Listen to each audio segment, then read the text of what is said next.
So sickness has been running through my house. I probably already said this before, but yesterday my daughter had a episode.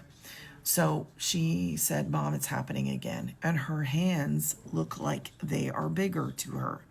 And she said they're heavy and they look huge, and there's something wrong. And anyways, long story short, I think that my daughter has something called Alice in Wonderland syndrome.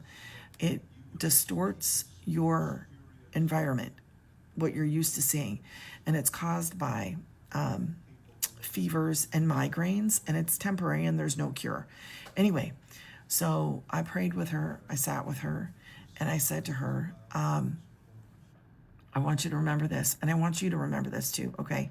Because there are going to be times in our lives when we feel alone and we are scared and we feel alone, okay? The most important thing to know is that you are never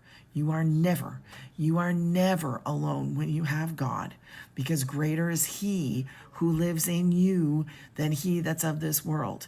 Fear does not need to dominate us. And I said to her, I want you to remember this. You are never alone. And this is something that might happen when you have fevers, because the way that it happens for her is that when she's sick and has that fever, it distorts her environment, which can be scary. But when you know that this is something that happens, I said, I want you to close your eyes and I want you to pray in the Spirit. And that's what I told her. And I said, I want you to remember you're never alone.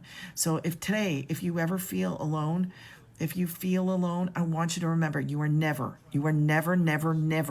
alone when you have Jesus Christ. Never.